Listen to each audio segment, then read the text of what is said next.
Not everyone who calls out to me, 'Lord, Lord,' will enter the kingdom of heaven. Only those who actually do the will of my Father in heaven will enter.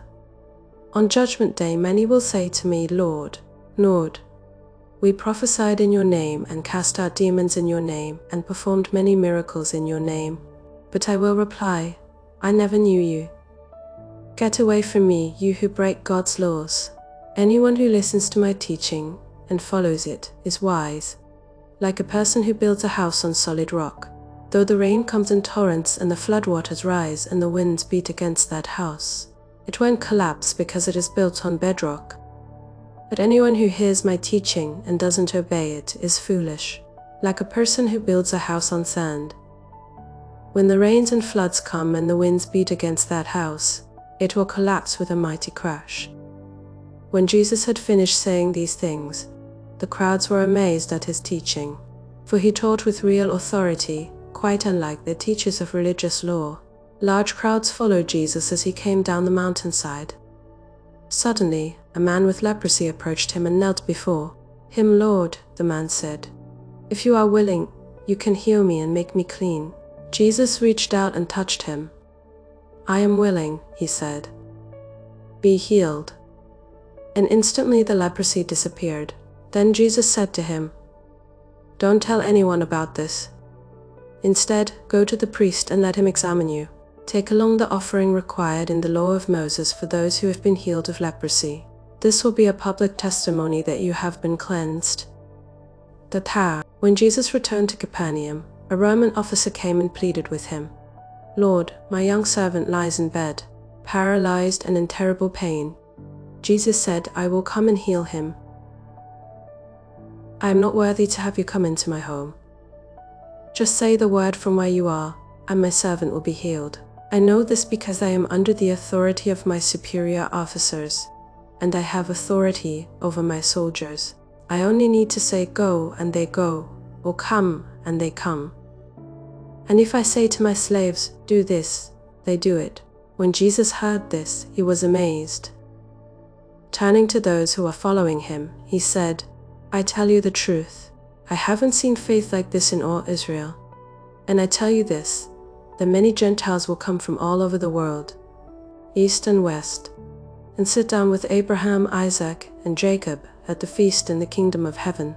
But many Israelites, those for whom the kingdom was prepared, will be thrown into outer darkness, where there will be weeping and gnashing of teeth."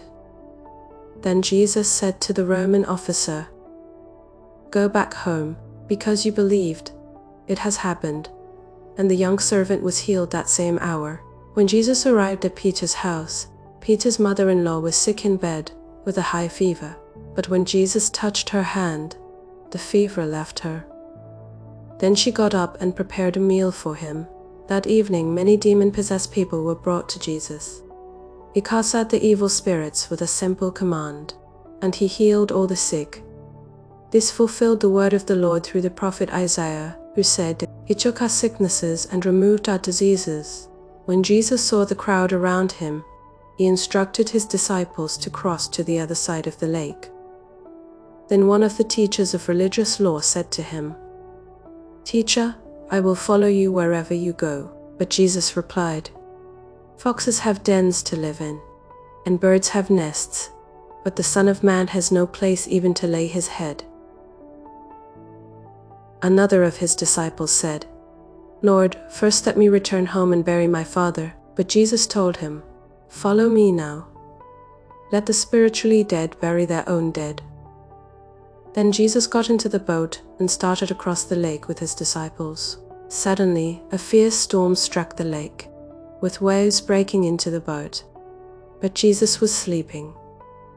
The disciples went and woke him up, shouting, "Lord, we're going to drown." Jesus responded, "Why are you afraid? You have so little faith." Then he got up and rebuked the wind and waves, and suddenly there was a great calm. The disciples were amazed. "Who is this man?" they asked. "Even the winds and waves obey him." When Jesus arrived on the other side of the lake, in the region of the Gadarenes, 2 men who were possessed by demons met him. They came out of the tombs and were so violent that no one could go through that area. They began screaming at him, "Why are you interfering with us, Son of God? Have you come here to torture us before God's appointed time?" There happened to be a large herd of pigs feeding in the distance, so the demons begged, "If you cast us out, send us into that herd of pigs." "All right, go," Jesus commanded them.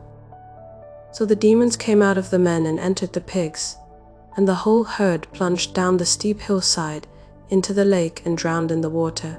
The herdsmen fled to the nearby town, telling everyone what happened to the demon-possessed men. Then the entire town came out to meet Jesus, but they begged him to go away and leave them alone.